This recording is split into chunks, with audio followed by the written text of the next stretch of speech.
బంగారు పండ్లు అనేటువంటి అనుదిన వర్తమాన కార్యక్రమం చూస్తున్న మీ అందరికీ ప్రభువైన యేసుక్రీస్తు వారి శ్రేష్టమైన నామంలో వందనాలు తెలియజేసుకుంటున్నాను. ఈరోజు మన ధ్యాన అంశము ఆమోసు గ్రంథము నుంచి 5వ అధ్యాయము 8వ వచనం చదువుతున్నాను, చూడండి. ఆయన సప్తఋషి నక్షత్రములను మృగశీర్ష నక్షత్రమును సృష్టించినవాడు, కారు చీకటిని ఉదయముగా మార్చువాడు, పగటిని రాత్రి చీకటి వలె మార్పు చేయువాడు, సముద్ర జలములను పిలిచి వాటిని భూమి మీద పొర్లి పారజేయువాడు. ఆయన పేరు యెహోవా. మన దేవుని యొక్క గొప్పతనము, మన దేవుని యొక్క ఆశ్చర్యమైనటువంటి కార్యాలు, మన దేవుడు ఏ విధముగా నక్షత్రాలను తయారు చేశాడో, నక్షత్రాలకు ఎలాంటి పేర్లు పెట్టాడో మనం ఆలోచించినప్పుడు ఆశ్చర్యంగా అనిపిస్తుంది. ఎన్ని వేల కోట్ల నక్షత్రాలు ఆకాశంలో ఉన్నాయో ప్రతిదానికి పేరు పెట్టాడంట దేవుడు. నక్షత్రాన్ని పేరు పెట్టి పిలుస్తాడంట. ఎంత ఆశ్చర్యమైన విషయం కదా. ఆయన పగటిని రాత్రి చీకటి వలె మార్పు చేయగలడంట, రాత్రిని పగలులాగా కూడా దేవుడు మార్పు చేయగలడంట. ఆయన ఆశ్చర్యకార్యాలు చేసేవాడండి. కారు చీకటిని పగటిగా ఉదయంగా మార్చేటువంటి దేవుడు అంట మన దేవుడు. చీకటి శ్రమలకి సాదృశ్యంగా ఉంది, చీకటి శోధనకి సాదృశ్యంగా ఉంది. చీకటిని దేవుడు ఉదయంగా మారుస్తాడంట. చీకటిని దేవుడు చీకటిగానే ఉంచడు, కానీ చీకటిలో కూడా దేవుడు కాంతి రేఖను ప్రకాశింపచేయగల దేవుడు. మనం అనుకుంటాం రాత్రికాల సమయం అయినప్పుడు ఇంతే చీకటిగా ఉంటుందేమో అంతాని, కానీ ఆ చీకటిని దేవుడు, కారు చీకటిని ఉదయముగా మార్చేవాడంట మన దేవుడు. ఆయన నక్షత్రాలను పిలిచి వాటికి పేర్లు పెట్టాడంట. సముద్ర జలములను పిలిచి భూమి మీద పొర్లి ప్రవహించండి అని చెప్పాడంట. లేని దాన్ని ఉన్నట్టుగా చేయువాడట ఆయన పేరు. ఉన్నదాన్ని లేనట్టుగా చేస్తాడంట మన దేవుడు. ఎంత ఆశ్చర్యమైన కార్యాలు జరిగించే దేవుడని మనము లేఖనాల్లో చదువుతున్నామో, అనేక సందర్భాలలో మన జీవితాలలో కూడా దేవుడు ఇటువంటి కార్యాలు చేసి ఆయన ఎంత అద్భుతకరుడో మన ద్వారా సాక్షులుగా మనల్ని నిలవబెట్టుకోవాలని చాలాసార్లు ఆయన ఆశపడుతూ ఉంటారు. అయితే మనము సాక్షులుగా ఉండాలి అని అంటే ఆ చీకటి టైంలో చాలా నమ్మకస్తులుగా ఉండాలి. మనం చాలామంది జీవితాలలో చీకటి సమయము ఏలుబడి చేస్తున్న సమయంలో చాలామంది దేవుని మీద ఆధారపడి, అయ్యా మీరే మాకు దిక్కు అని దేవుని తట్టు చూసినటువంటి భక్తులు మనకి కనిపిస్తారు. యోసేపు జీవితంలో ఒక చీకటి కాలం. ఆ చీకటి కాలంలో అతడు దేవుని వైపే చూసి ఒక అద్భుతాన్ని పొందుకున్నాడు. ఆశ్చర్యమైన కార్యాన్ని అతని జీవితంలో పొందుకున్నాడు. ఒక రాత్రి చీకట్లో యాకోబు పెనుగులాడుతున్నాడు. అతని జీవితంలో చీకటిగా ఉంది. ఆ రాత్రి అతను ఆలోచిస్తున్నాడు, ప్రాణ భయం అతనికి ఉంది. అన్న చంపేస్తాడేమో, ఇక నా జీవితం అయిపోయిందేమో. ఆ చీకట్లో, ఆ శోధనలో, ఆ బాధలో రాత్రంతా పెనుగులాడిన అనుభవం. ఆ వేకువ సమయంలో, ఆ రాత్రిలో దేవునితో పెనుగులాడి జయం పొందుకున్నాడు యాకోబు. ఆ రాత్రి అతడు యాకోబు ఇజ్రాయేలుగా మార్చబడ్డాడు. ఎలాగనో అనేక సందర్భాలలో మన జీవితంలో చీకటి అనుభవంలో మనం వెళుతూ ఉన్నప్పుడు దేవుడు ఆ చీకట్లోనే దేవుడు ఒక కాంతి రేఖను ప్రకాశింపచేసి తప్పక మన జీవితంలో ఉదయం ఇస్తాననే వాగ్దానం చేస్తున్నాడు ఆయన. కాబట్టి మనం ఎవరైతే శోధనలో వెళుతున్నారో కొంచెం మీరు ఓర్చుకుంటే, దేవుని తట్టు చూస్తే, ఆ చీకట్లో మీరు నమ్మకంగా ఉంటే, ఆ ఎండిన స్థితిలో దేవుని సన్నిధిలో నిలవబడి ఉంటే, దేవుని సన్నిధిని ఆనుకొని ఉంటే, దేవుని సన్నిధి మీరు ఆధారపడితే దేవుడు గొప్ప కార్యాలు చేస్తాడు. మనం సంఖ్యాకాండంలో ఇలాంటి ఒక వృత్తాంతాన్ని చూస్తాము. 17వ అధ్యాయంలో 1 నుంచి 8 వరకు మీరు చదువుకోండి. అక్కడ మోషే దగ్గరికి గోత్రానికి ఒక కర్ర చెప్పున కొన్ని కర్రలను తీసుకొని రమ్మని మోషే ఆజ్ఞాపించినప్పుడు వాళ్ళందరూ గోత్రానికి ఒకరు చెప్పున కర్రలు తీసుకుని వచ్చి ఇచ్చినప్పుడు వాటిని అన్నిటినీ యెహోవా మందిరములో పెట్టి తలుపులు వేసి వెళ్ళిపోతారు. ఆ తర్వాత మరునాడు వాళ్ళు వచ్చినప్పుడు చూడండి, మరునాడు మోషే సాక్ష్యపు గుడారములోనికి వెళ్ళి చూడగా లేవి కుటుంబపుదైన అహరోను కర్ర చిగిర్చి ఉండెను అనే మాట ఉంది. ఎండిపోయిన కర్రలను తీసుకుని వెళ్ళి ఆ చీకటిలో దేవుని మందిరంలో ఆ కర్రల నుంచి తలుపులు వేసుకుని వాళ్ళు వెళ్ళిపోయారు. ప్రియమైన దేవుని బిడ్డలారా, ఆ రాత్రికాల సమయంలో ఒక అద్భుతం జరిగింది. ఏంటి అంటే ఆ ఎండిపోయినటువంటి ఒకని కర్ర, లేవి గోత్రానికి చెందినటువంటి అహరోను కర్ర, ప్రియమైన దేవుని బిడ్డలారా, అహరోను కర్రట చిగిర్చిందంట రాత్రికాల సమయంలో. పువ్వులు పూసిందంట రాత్రికాల సమయంలో. బాదం పండ్లు కాసిందంట రాత్రికాల సమయంలో. ఉదయం వెళ్ళి వాళ్ళు చూసినప్పుడు అది చిగిర్చి పువ్వులు పూసి బాదము పండ్లు గలదాయను అనేటువంటి మాట మీరు చూస్తున్నారు. ఇజ్రాయేలీల 12 గోత్రాల్లో వాళ్ళు ప్రధానులందరూ తెచ్చినటువంటి కర్రల్ని దేవుని మందిరంలో ఉంచారండి. ప్రధానులు 12 గోత్రాలకి సంబంధించిన వాళ్ళందరూ తీసుకొచ్చిన కర్రలు అక్కడ ఉంచినప్పుడు లేవి గోత్రానికి సంబంధించినటువంటి అహరోను యొక్క కర్ర చిగిర్చింది, బాదం పండ్లు కాసినట్లుగా లేఖనం సెలవిస్తూ ఉంది. మరి మనము దేవుని యొక్క మందిరములో ఎలాంటి ఎండిపోయిన స్థితిలో ఉన్నా సరే, ఎలాంటి చీకట్లో ఉన్నా సరే, చీకట్లోనే ఇక్కడ ఆ యొక్క కొమ్మ చిగిరించినట్లు మనం చూస్తున్నాం. చీకట్లోనే ఎండిపోయినటువంటి ఆ స్టిక్ చిగిరించినట్లుగా మనం అక్కడ చూస్తున్నాం. మరి మీరు ఈరోజు ఎలాంటి పరిస్థితుల్లో ఉన్నారో ఒక్కసారి ఆలోచన చేసుకోండి. చీకట్లో ఉన్నాము అనిపిస్తుందా? శోధనలో ఉన్నాము అనిపిస్తుందా? అసలు దిక్కుతోచని స్థితిలో ఉన్నాము అనిపిస్తుందా?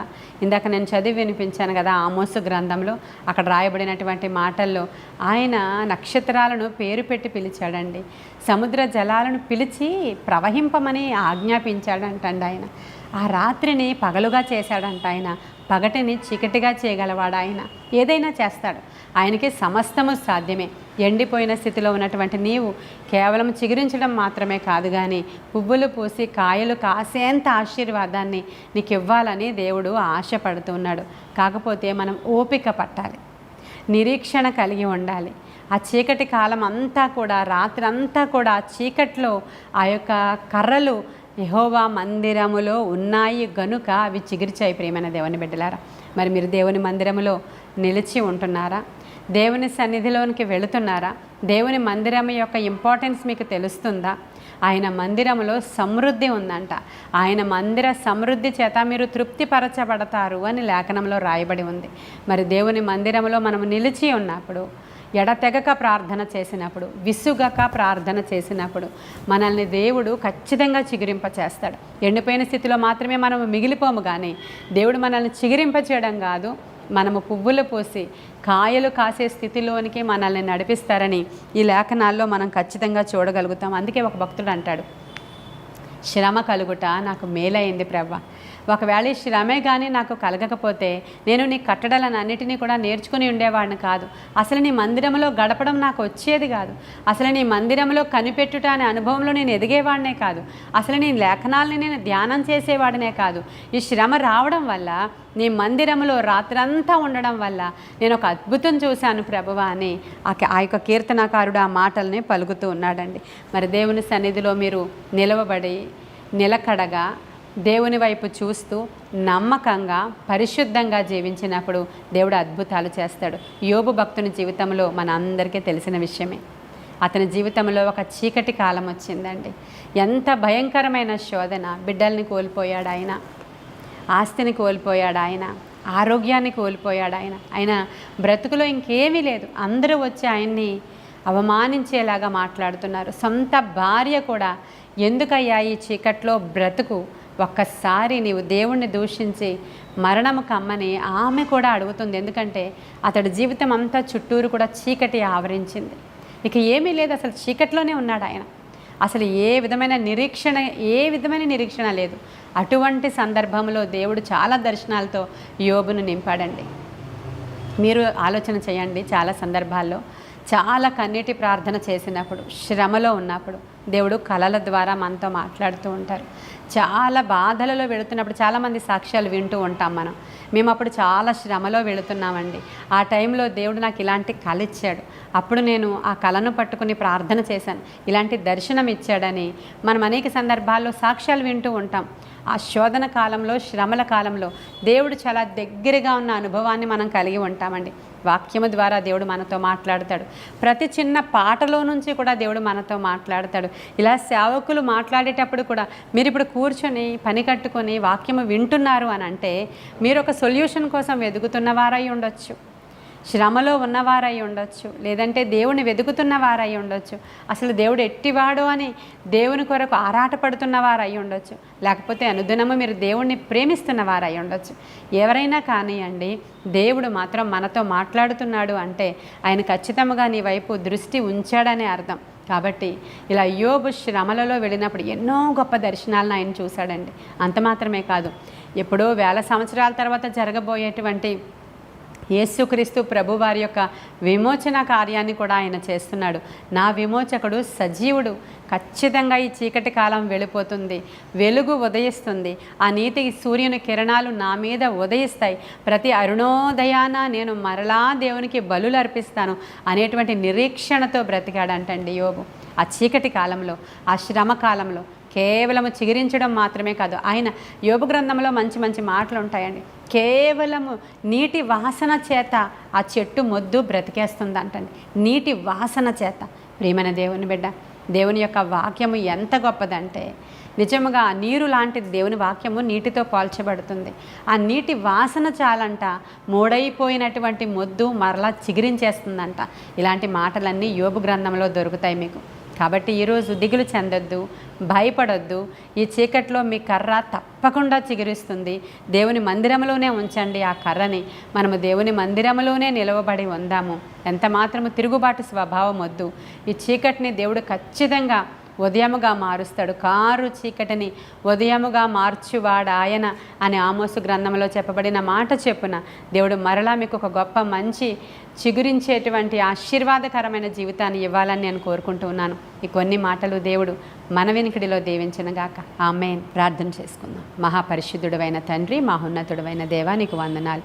సర్వాంతర్యామి నీకు వందనాలయ్యా. సృష్టికర్త సజీవుడా నీకు వందనాలు. జీవము గల దేవానికి వందనాలు. జీవాధిపతి నీకు వందనాలు ప్రభువ. మా మధ్యలో నిశ్చయముగా ఉన్నందుకు వందనాలు.